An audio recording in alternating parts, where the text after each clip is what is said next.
And as a musician or an artist, I'm only bringing it up is because more and more it's becoming more relevant where you need to have your socials. Not only do you need to have them, but you also need to know like how to use them and what, like basically YouTube is going to be doing everything now. They're going to be doing like Instagram, TikTok stuff. They're going to be doing Facebook type of stuff. And then they're going to be doing long form search engine YouTube stuff, which is great. But I don't know how to present myself on multiple channels. And that's what I wanted to talk to you about, because I think a lot of other artists are probably dealing with the same thing. Like, what's the best way to present yourself on Instagram or TikTok as opposed to YouTube? And I'm so confused in many ways, but I mean, so how do you handle like the different social medias and what do you focus more on if you do focus, more time on one of them as per others and how you do that? So what I've learned is that first from like a marketing company that I was taking some classes with, they said that the social media like Instagram and TikTok have the best algorithms, so they're going to find the most fitting people towards your content quicker than like YouTube. YouTube has one of the worst rates, along with like, Spotify sucks as well with their algorithm, obviously, But I just kind of, I've been, because I'm mainly on Instagram probably because of my generation, being a millennial. So I'll take my Instagram content and try putting it on TikTok and just see what does well, maybe change it up, try to do something a little bit more TikTok-y. And for Instagram, actually, yesterday I just reserved my handle to be, Daughter of the Water on YouTube. And I was like, oh, I don't know how this is going to go. But I've seen other creators put shorts on YouTube, and even Neil deGrasse Tyson, the guy who does like Star Talk and talks about like the cosmos, he'll do like really short videos as well. And I was like, well, he gets it. And he's like, I think he's like 50, 60 years old or something. It's like, if he can do it, I can do it, just putting like reels maybe, but more, because it wouldn't be quite like Instagram reels. It would be something to do with your project maybe, or your music, if you're a music artist. I'm not sure how to go about it exactly, but it is different for YouTube to do that. Yeah, I'm not sure how to go about it either, but I know that so I was talking to Submit Suggestion, the band that are, formed of ancient beings. And we were trying to talk about trying to do a live stream on TikTok, but I'm like, dude, beings, I don't have 1,000 followers to do a live. So they're like, well, we'll figure out how to get you 1,000. But they're like, we follow this YouTuber and this YouTuber that kind of helps you figure out ways of getting. So, and I've been watching YouTube videos and different YouTubers on their views and thoughts on how to build followings on TikTok or Instagram or YouTube. And I've been doing a lot of short videos on YouTube as well. But this is where I'm at. I'm just really not sure, because everybody's different. So for me, like, I primarily want to be like an artist / producer, but yet I'm always doing live streams with all these different people. So like, I don't know if my YouTube channel, should I create a whole other YouTube channel for doing live streams with other people and then keep a separate one for my band? Because right now, I think if anybody goes to my YouTube channel and they don't know who I am, they'd be like, what is this? Is it some guy with like his son in a field with his girlfriend doing Summer Dew? Or is it him talking to Courtney Nord or Sharon from Within Temptation? Like, I don't even understand this. And then it makes me feel like, well, I don't even understand what I'm trying to do either. So that's why I feel like these social platforms are so prevalent today, because like, if you don't portray yourself as like one thing, I don't know if that's a good or bad thing, And so I'm so confused. And I wanted to talk to you about it to see what you thought, because you seem to probably know more about it than me in many ways. First of all, suggestion. Yeah, they've been, in my millennials terms, they've been slaying with TikTok. They've been doing lives constantly.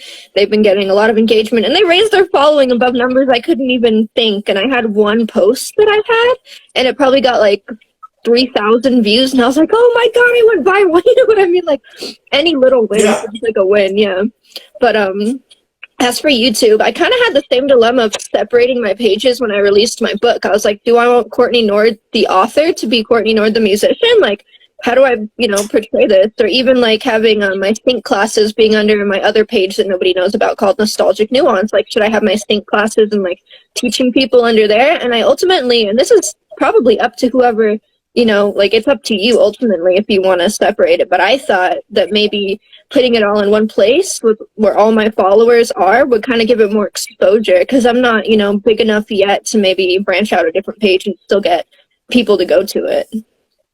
Okay.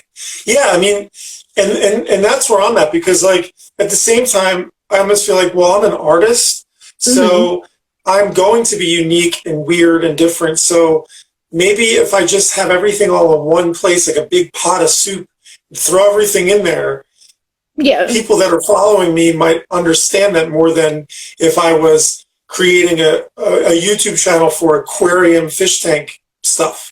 Because then it would be weird if I was talking about aquariums and then I'm like, oh, but I'm playing music videos. It'd be like, well, that's weird. But in a way, when I'm showing music videos and then I'm also showing interview type style things, I still think that people outside of my box are probably going to be like, this is weird. Like, what is this channel? But at the same time, with TikTok and Instagram, it's also the same thing. And that's what I think a lot. I say this because I think a lot of other music artists are also going through the same thing, and we're in a peculiar time, because I think YouTube is really stepping up the game, and they're really trying to take over. They're really trying to steal Instagram and TikTok. Like they're going all out. And I'm curious on what TikTok and Instagram are going to do to respond to what YouTube is doing. They don't have to. YouTube is sinking. YouTube is like, it was sinking, so they had to do something. But somebody was saying that TikTok has the most exposure and somebody else has to get at TikTok. Yeah, that's the thing. It's like not everybody is on TikTok, but, like I said before in our last live, if we had this live on TikTok, we could have easily had like 80 people in here we could just be knitting and not talking, and 80 people could be in here. And that's just how TikTok works sometimes. TikTok's I love knitting, and I think that you and I should definitely have a knitting show where we don't really talk, we just knit. But we can do that for another time. But I think you're right. I think that's why I would love to. I have like 150 followers on TikTok, right? But then I have videos on TikTok that have like over 1,000 views. So I'm like, oh, well, then why don't I have? But it doesn't work like that. And I noticed the same thing with YouTube. Like, even if you have 20,000 views on a YouTube video, you could still only have 100 subscribers. So yeah, you have to offer them something. They have to follow you for a reason. What I noticed is like I could share so much about my music and like music video clips and like even stock footage with my music, and nobody's going to follow me. But the second I have my face on the camera and I'm like, do you want to put your music in TV, like, film, blah, blah, blah, people start following me. Like, I want to know more about that. I'm going to follow them. So it's like you have to give them a reason to follow you. Well, okay. Let's get into it, because I guess the thing is, if you want to be an artist, it goes back to the good old days, like Picasso and all some of those artists. They when they passed away, they were never successful. They became successful after, like, years later. And it's almost like today it's the same thing. Like, if you don't want to follow the trends, like you're right. Like, if I wanted to talk about cryptos, or if I wanted to talk about how to build your following on YouTube or TikTok, I would probably have so many more people that are watching this if I kept doing that. But at the same time, if I want to be an artist, or if you want to be an artist and just do the things that you want to focus on, then you're kind of like pushing everybody away, and and nobody's really interested except for a very few amount of people. And then you need to cut. So I don't know, like, do we need to start looking at this more like a business than artists, or what do you think? What do you think we should be doing as music artists? I mean, I don't have all the answers that I wish I did, but I mean, Yeah. a lot of the people that I see in music, they have their niche, you know, they know who their audience is down to a T, and they know what they want, you know, out of them or something. And I wish I could just, you know, post my music and get a following that way, but I would have to make it really engaging one way or another, like start making, you know, like really good transition-y kind of TikToks where it's like, you know, I don't like being on camera. That's the thing. That's the problem with this whole thing is like, I'm kind of, you know, I'm just like, bleh. I don't really necessarily want to be, you know, constantly Well, making videos like you. I just want to be making music, and it's harder that way. I see now. I don't get that. Like from me as an outside, that's why it's great that we're talking, because everybody's got their own perspective. Like for me, like when I see you on camera, I feel like you probably love to be on camera because you look good on camera, you sound good, you're doing your thing. So from my point of view, I think that you belong in front of the camera. Now it's interesting to hear that you maybe don't feel that way, but another thing that recently happened was, so I was talking with Andy McCoy's manager, who's also in a band, and his band is fairly new, but like they're blowing up pretty well. And I was like, just DMing him back and forth, and I was like, "What's your secret sauce? Like, how are you blowing yourself up?" And he was just like, basically, he was like, "Well, you just have to write good songs." And I'm just like, you know, but I feel like I write good songs. I don't think that's the secret sauce. I think you being the manager, knowing about certain things, I think there's like other things going on, that the reason how you could, you know, get more followers and more views on your stuff that you just started is because you probably know things in a business way to get that to happen. But I guess he doesn't want to give that up, because if he does, then everybody would know. But I really think that we need to look at it more like a business, which unfortunately, when I think about it that way, it makes me lose my enthusiasm in being an artist, because the whole point of being an artist is to do what you love. And when you think about it in a business way, it's like, well, then why don't I just go get a job at Rite Aid if I want to do it in a business way? Or why don't I become, you know, a lawyer, or, you know, invest in the stock market? Because that would be a business thing in my mind. It's not like a unique music artist where I'm writing emotional music and you know, doing this. So that's why I'm sort of asking you, but at the same time, I just love having an open discussion with you. And then anybody that's watching this can certainly chime in on what we're talking about, because I just want to learn more. And I've been learning as much as I can, but then I learn, you know, a lot from you. Like I said last week, like, you're getting involved in so many different things, like, you know, writing your book and having your classes where you're teaching people about sync licensing and stuff. And in a way, it's like there's only so much you can do, though. Like I can't be in a million places at once. So I feel like I need to devote my time on certain things, and then some of the other things I just don't have time for, you know, because, you know, we're all juggling. It's not like I'm a full-time musician, I have to say, but at the same time, I have a family, I go to school, and I do other things too. It's just mentally I'm a full-time musician, but I'm always busy so much more of the time with other things as well. So I can't focus on TikTok and Instagram and YouTube and writing songs and going to class and learning sync licensing. So that's why it's great that we do these live streams, because then we can sort of learn from each other, because where I'm not, maybe you are, and then we can kind of trade off, you know, information with each other. Yeah, if that was a big one.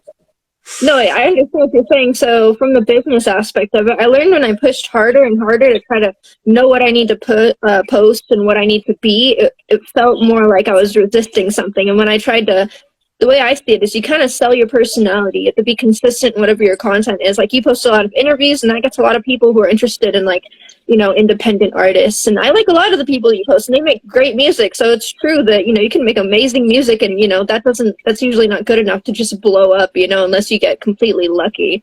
And some of the things that I post that get more engagement maybe is like just me being me and trying to, sell a personality is the best way to put it. Like when you do your radio show, you're kind of selling a personality, like you're Matty J, and people know you and they're familiar with you and they can kind of recall you, and that kind of brands in their head who you are. You're the guy who makes singer-songwriter type music, and you also do interviews and, the hat, everything goes in part with this, like who you are. So I think branding is a big part of the business aspect too. Right. And that's exactly where I'm at. Like, so now on YouTube, I bring it up again because they recently, they separated their short form content with their long form content. But I'm just trying to think of, and I've been watching, and I've been doing some research and studying different, like Think Media does these things where like they bring on all these little small YouTube channels and they pick them apart and they say like, this is why this is doing bad, or this is why this is doing good. And I'm just like, wow, if they brought mine up, what would they say about mine? Because they'd be like, what is this? Again, like it's a big pot of soup with a whole bunch of like carrots and celery and this and that and this.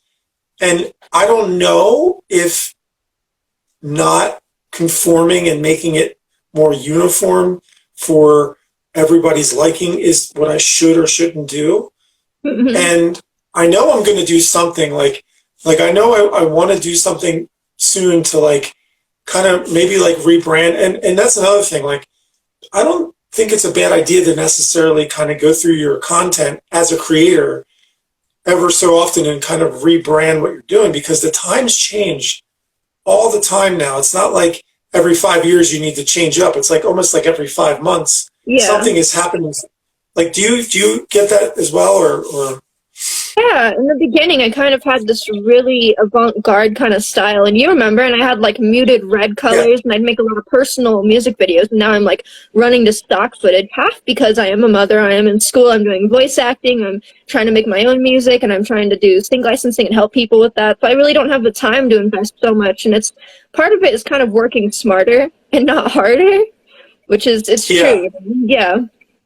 And another part of it is like, I'd rather spend my time, and as I'm getting older and learning who I am as a musician, I understand where I want to invest my time. And if I want to be a content creator kind of musician, which there is, then maybe I'll invest more time in that eventually. Or, maybe I'll start going and like, I don't know, making videos about when I go hiking, or maybe just like guitar playing videos and anything that I know I'm very passionate about.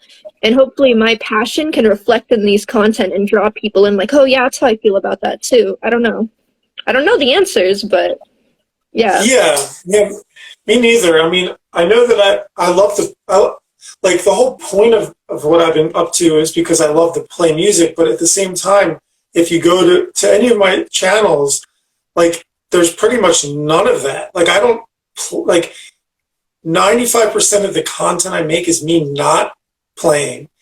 And it makes me wonder, it's like, well, maybe I should like, me personally as a content creator, maybe I should focus more on what it is that I'm here for in the first place is maybe I should make more videos of playing music and singing or playing guitar or giving bass tutorials because I like you kind of like, you can't play bass, yeah.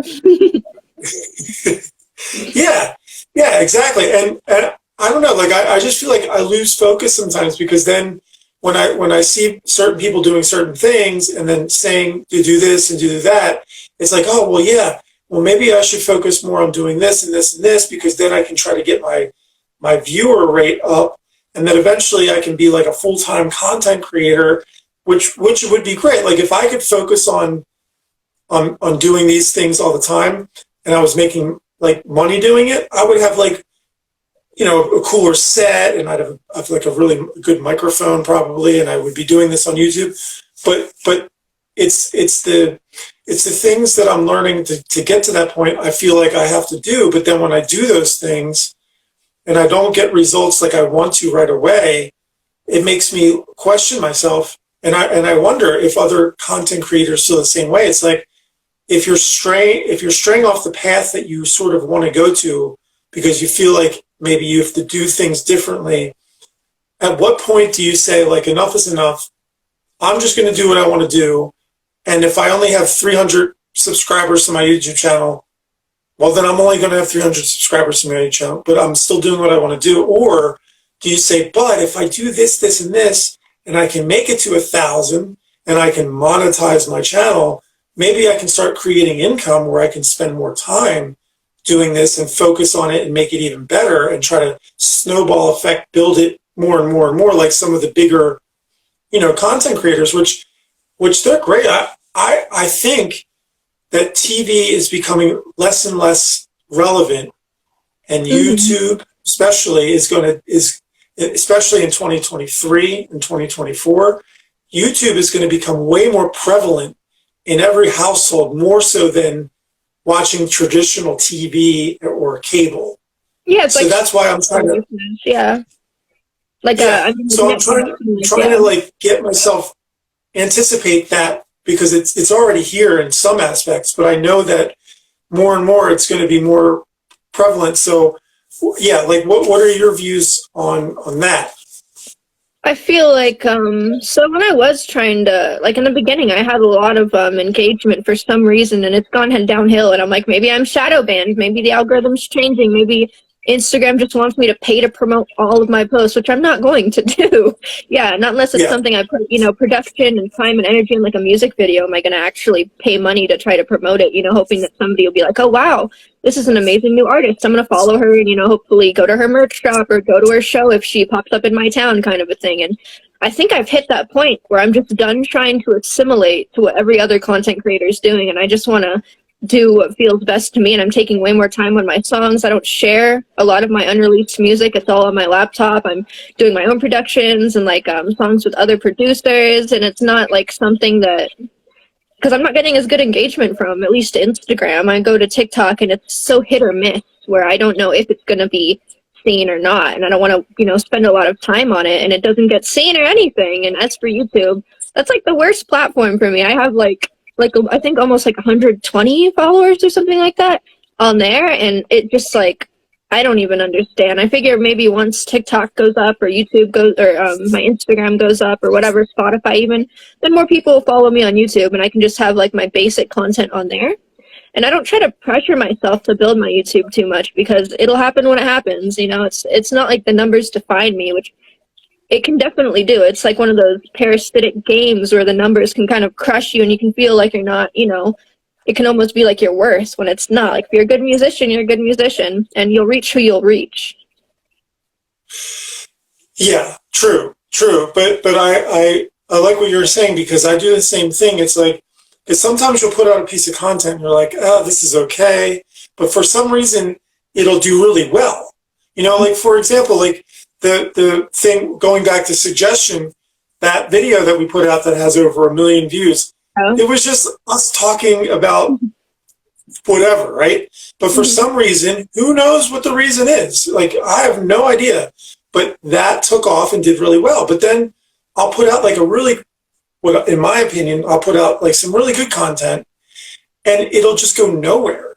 And I do, focus on that, because it's very relevant, and it's important that if you want to be specifically a content creator on social medias, that you do kind of anticipate more people. Like, you want to have that go out to more people, and it can really sometimes get you excited, but at the same time it can also bum you out or make you feel like you're doing something wrong. And I really love, to the point that you said, it's like, well, at the end of the day, you just want to do what you want to do. And if you're only going to have a certain amount of people on YouTube, it's what it is. And then eventually, if you continue to be a good artist and make good music and good stuff, that'll just grow on its own. And I agree with that. So it's just the world that we're in. And I think the platforms right now are battling with each other. And in some ways, it's making it very difficult for us, because one day YouTube's doing this, the next day TikTok's doing this, and the next day Instagram's doing this, and Meta is doing this. And it's like, okay, well, it's very confusing, but at the same time, it's kind of fun though too. Like if you like doing this and it can be fun to be like, oh wow, I somehow fooled the algorithm to give me 10,000 views on this video that I made. Cool, that's awesome. Like, but it can be really depressing when you work really hard on something and it only gets 3 views on it, and you're like, but do you think like making everything based on views is good or bad? Because like again, like you can, like some people can get really upset. Like if like I don't really let it get to me that bad, but like sometimes I'm like, oh, I got 13 views on that. Like what the heck, man, you know?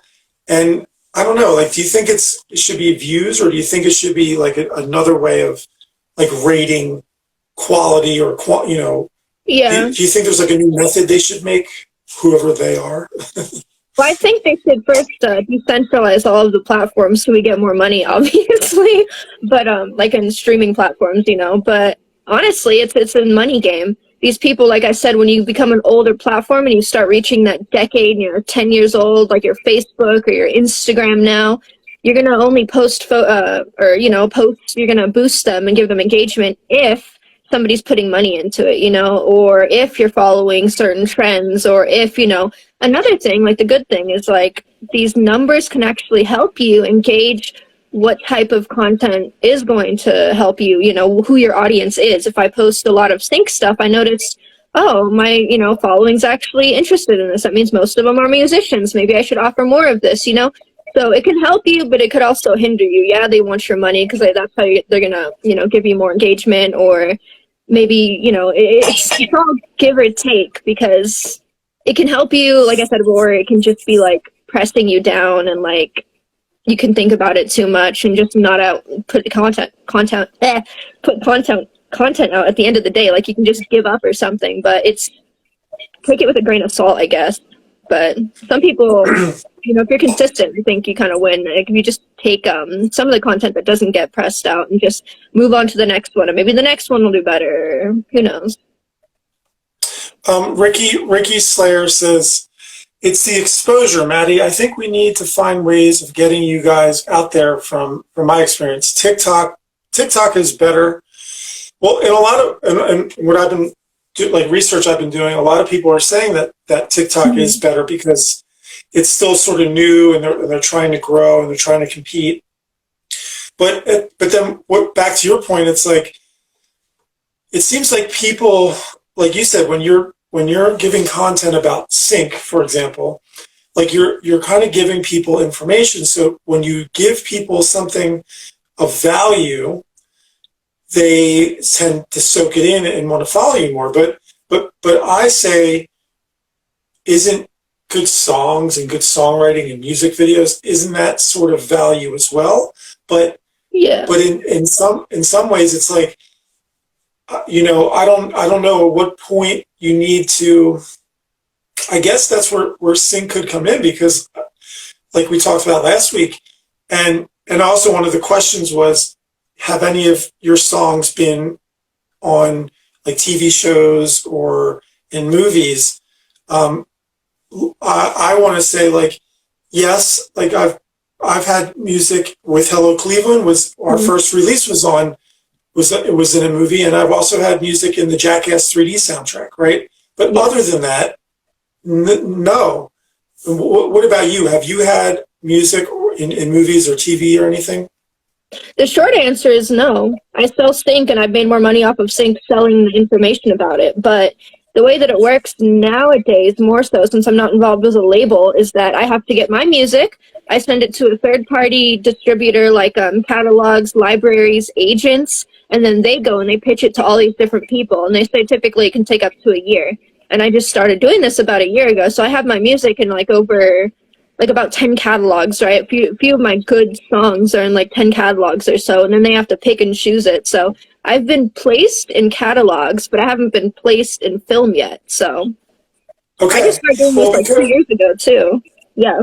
The reason I bring it up is because you know, eventually if either one of us get our music in something that is relevant, where people might hear of us because of that, I think that's a very valuable tool. And again, if you're not familiar with this, go check out Courtney's page because she actually teaches about this. And as a content creator, I think that could be such a huge benefit to avoid, like, because if you can get like your song on a TV sitcom that's doing pretty well and you can start making money, you won't have to do what I've been doing recently and like doing all this research and work. You could if you want, but you'll have exposure, and once you get exposure, you'll have to learn a whole other, like you'll still have to be learning, but you'll need to learn what to do with your exposure. Like right now, what I'm struggling on how to try to get exposure. So there's like different levels of learning that you need to adapt depending on your situation. But I think sync could really be very helpful if you can get it in the right places. Oh yeah, that's my main thing behind it is like, so hear what they say,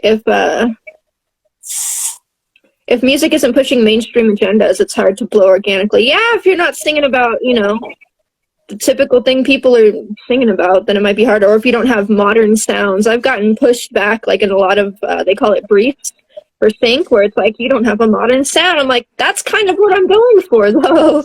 So, yeah.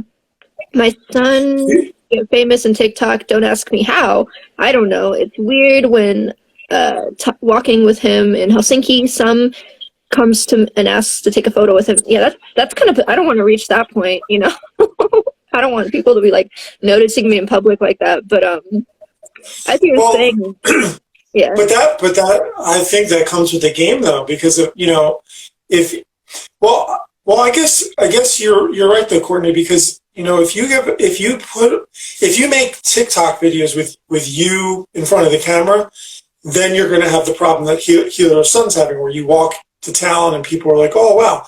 But I guess like you're right. Like if you just are a producer or you're a songwriter, even if you're the singer and you get your music into movies or TV, nobody necessarily is going to put a face to your music. So you could get away with being very successful on a large scale and nobody knows who you are. There's so many different ways of doing it. It's interesting. Yeah, so in opposition to what they're saying, if you make mainstream music, you'll actually blow. So I'm taking a mentorship right now with somebody who's, had thousands of placements in sync. And they say, and this goes for a lot of hit songs, that if you make something that's a little bit bold and a little bit edgy and a little bit different than mainstream, you're going to be memorable, you're going to be standing out, and people are going to want to come back to you because it's a unique sound. So on the contrary, I think, if you make a little bit different music, and I noticed that too. So when you're saying I don't know what to do when I do get a lot of exposure, there was a point where I put a good amount of money into promoting my first music video that I did professionally, and I had like 50,000 views that I promoted it to. And I had a lot of people coming onto my webpage, and I had a lot of people, or I didn't even have a webpage back then. That was the problem. I didn't have a funnel, is what they call it. So when you do get a bunch of people, where are they going? How are they going to, put them on your email list? You got to have like a merch shop or offer different things like my book. And I finally understood that now, like the idea of a funnel. But back then I had so much exposure and I didn't know what to do with it. So yeah, that's important too. Funnel is a good word. And I've been learning about that as well. Like even if it's, posting content and then having affiliate marketing, where you have like let's say you're a singer-songwriter, and then there's a microphone company that's offering this link where you can send people. It's a funnel, like you said. Or if you have like content, and then all of a sudden you're getting a bunch of people coming to your page. If you're not set up properly, like right now, like with mine, it's kind of a mess. Like in the next few weeks, I'm going to be rearranging and like cleaning out the closet, so to speak, because I think people, if they go somewhere, they sort of do want to have some sort of uniformity where like when they see something, they know what it is. But at the same time, you can also make it sloppy as long as it's in a good way, because they're like, oh, well, he's an artist, so blah, blah, blah. But if it's completely ridiculous, I think you're going to turn a lot of people away from like really investing more into what you're trying to do, because they're just going to be confused. I don't know though. Look at Suggestion. They've gotten so much, I don't want to say clout, but it is clout based off of the identity. of who they are, you know, as a band, and their being, what was it, interdimensional beings or something? Yeah, something like that. And it's like people watch their videos because they're like immediately they're caught by, you know, their visual appearance, and that works for them. And then they have the great music behind it. So you have to catch them with something. Like in my mind, I like having a nice visual, you know, like the guitars in the background or something. I'll do most of my videos like this for real. So it's like, oh, you can immediately see a bunch of guitars. So maybe, you know, maybe you're a musician too. And then you're lured into my little funnel where, oh, sync licensing. Cool. I'll see what that's about. So. Okay. So Ricky is saying, keep doing TikTok. I am going to keep doing TikTok. I'm just trying to, and I know Ricky is on there and he's promoting different things. I just think that it's, I don't know what I think. I think that they're all these social platforms are very beneficial. But at the end of the day, if you, as an artist or a creator, if you don't have like some sort of end goal of what you want the people that are watching your stuff to end up doing, then you can almost, because for artists, we're creative, so you can almost go into a million different directions of what you're trying to do, but then you could confuse people. Like, I understand suggestion is they're interesting because they're beings and they're doing these things, but even then, like, they could get people deterred if you went to their landing page per se, and it had this and this and this and this. I'm not saying that they do. I think that actually I went on their page and it was very easy. It's very simple. So I think they're doing a great job, like you said. But I think some, not even me or you, I'm talking about even other artists that might be watching this. I think that we can go like all over the place because we're artists, and we need to keep in mind that most people that are just interested in what we're doing, they want to be able to go somewhere where it's really simple, that if they want to invest their money or they want to invest some of their time in showing their support for us artists, that we make it very simple for them to like figure out how to do that. And if your landing page is like very, very like all over the place, then it's going to make people, unless they're like super fans, you know, unless they're really dedicated fans, which is what we all want at the end of the day. We want people that are like family to be supporting us. But all the other people, which is like 99% of the people, they want something very easy for them to process. And that's where the struggle comes, because I don't want to be a businessman. I want to be an artist, but I guess we kind of have to take on both hats, no pun intended. But yeah. Yeah, I've noticed that. Like, when I set up my page, I could have my book for sale, my class for sale, plus I have, you know, some pre-saves for some music that's coming out. And the way I have to organize the page would have to be where those three things have to be at the top and, like, visually pleasing, or else it looks cluttered. I kind of found myself rearranging my page constantly to try to fit what's going on, like, with the audience reactions. And, you know, I use beacons, and they'll tell you, you know, how many people have gone to your page, how many people have clicked what, and how many people didn't click anything but went to your page. And I'm like, well, why are they doing that? What can I rearrange and make it so maybe they'll be more interested in, you know, clicking something at least to see how they can support me? Well, I noticed that like in all these platforms, you can go to it's called the analytics, where you can like view all that stuff. And I honestly have to say that I've never gone to those ever, right? And it's probably horrible. It's probably not the right thing to do. Like, again, I just focus on making content because I enjoy it. But that's why at this point, like, I've been doing this now for a while. And at some point you need to like make a decision. I think we all need to make a decision. And it's like, well, what do we want to do with this? Do we want to build a brand in this type of way, or do we just want to play shows and open mic nights and have, you know, people come out and see us? So I'm leaning towards like wanting to open up the analytics page eventually and actually start doing this. So that's why I'm talking to you now. And like, I think in the next few shows, hopefully I'm going to educate myself even more and more and more. And our discussions are going to be even better and better and better, because because I'm going to share with you if I learn something. And then you can be like, Matty, I already know that. Or you can be like, oh, that was cool. Or actually, that's stupid. Like, I want everybody to like be honest and say like, that works. That's cool, but that's not cool. And we can all kind of grow and learn from each other, because like I said, I'm interested in the sync thing, but I don't really know much about it, and you do. So whenever you tell me things about it, I'm listening and I'm learning and educating myself through you, even though I can also take time and when I have time and try to learn on the side, and then hopefully I'll be able to tell you things where you're like, oh, cool, I didn't know that, and then you benefit from me doing what I did. So I think we should all be doing that together, and especially people, if they're following our live streams together, they could also, DM us or chime in on the live chats or whatever, and we can all learn together. Yeah, that would be great.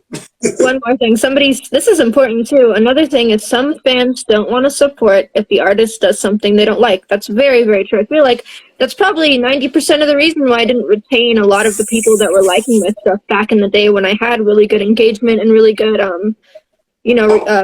I guess just engagement is like I could go from 500 likes to a picture to now it's like 50. And part of that is the algorithm. They don't like pictures anymore, but another thing is like I'm very honest and I'm very transparent about everything, and I'll post everything to my stories, and it's almost like like a vlog. And some people don't like that. They just want music, or they just want sync, or they just want, my book, or whatever it is that they're there for. And impressions can make or break retention with your audience. They could completely leave if you say one thing that they don't like. That's so true, trying to build a brand. And you have to be like more businessy, which feels like you're less authentic. It brings me up to a really good point, because you're 100% right. And a perfect example of that's going on right now is, so there's an artist named Ye, or he's Kanye West. And and I've been following him more recently because I never even knew he was into fashion. Apparently he was like huge into fashion and stuff.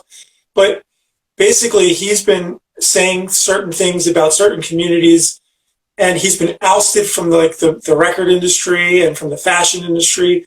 But because of that, I've actually been like interested in him. Mm-hmm. Unlike most of the people that are not interested, I like the fact that he was being real. He's really giving, he's saying what's on his mind, but he's losing millions and millions of dollars and millions of followers because of it. But I respect that in so many ways, though, Yeah, he took a lot of controversial stuff, and that's both good publicity, and you're also weeding out people who aren't super fans. So you're doing something right, but you're also obviously getting lawsuits in the the mix. Yeah. Somebody said also, if you don't make music that the fans don't like. Yeah, I lost like Spotify followers because I released some songs that were a little bit different than my album. And it happens. I'm going to be releasing a lot of different stuff. I'll do like trip hop stuff. I'll do pop stuff, and I'll do like, the alternative kind of pop stuff that's a little bit darker. And somebody or a few people unfollowed me because of it's more bright and poppy, and it's not as cerebral as my other stuff. And I feel like in my mind, I'll be like, oh, you'll be back. You'll be back in my mind. I'll make some other stuff that's just like my old stuff, and you'll be back or whatever. I'll find somebody else, It's not that I get too caught up on it, but you have to put your artistry above these kinds of things, and you have to realize when your fan base gets smaller, it means it's also getting tighter. So those people are more likely to support you.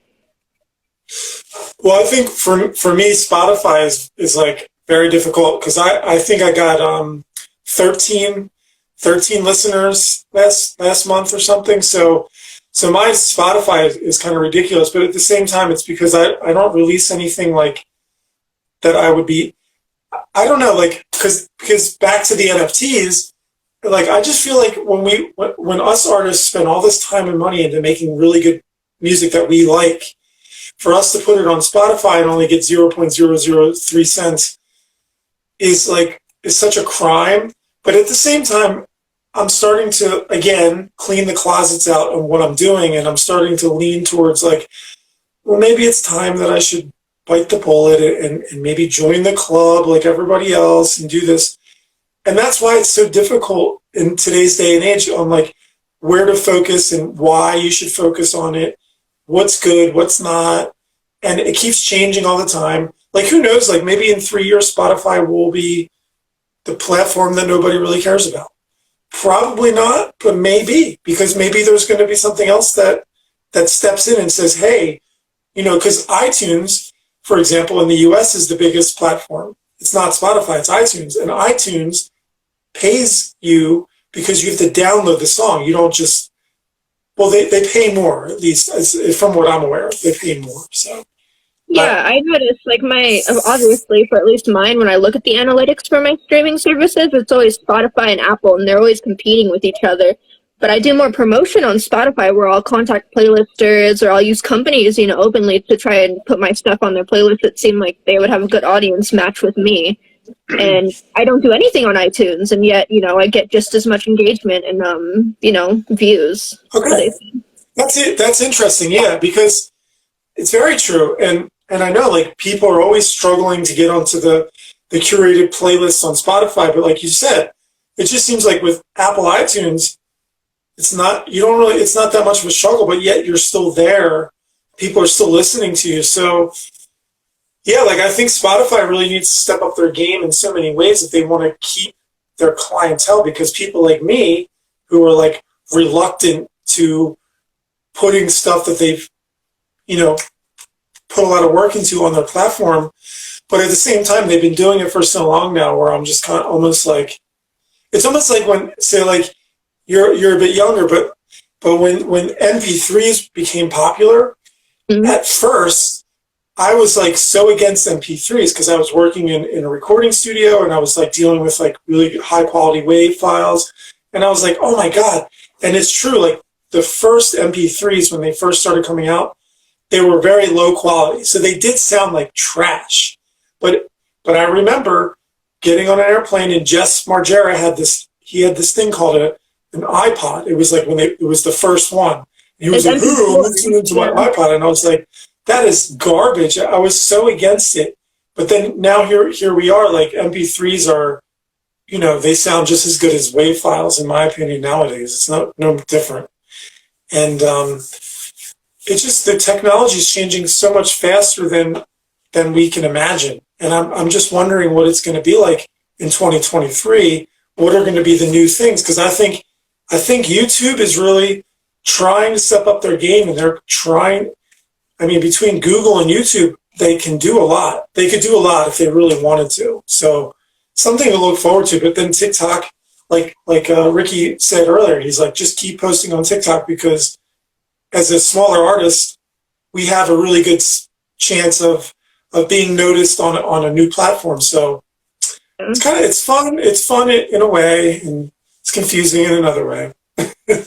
You mentioned YouTube is Google, and somebody else is saying that Spotify, Sandy, we got to make a different platform that isn't owned by a pool of major labels.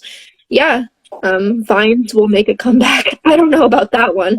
But I think, yeah, we need a different platform, or Spotify needs to, like I said, somebody needs to decentralize and pay us more, to where there is I can't remember who does it. I don't know if it's SoundCloud or something like that, where whoever you listen to the most gets the majority of your subscription fee. Like, I have the student Spotify, subscription, so I'll pay like $5 a month to have Spotify. But hopefully, I would like to think all that money eventually maybe could go to my top artist that I'm listening to, who's an indie artist, and maybe they'll get the majority of that money, and we'll see a different shift in how the money's getting, filtered through these streaming platforms.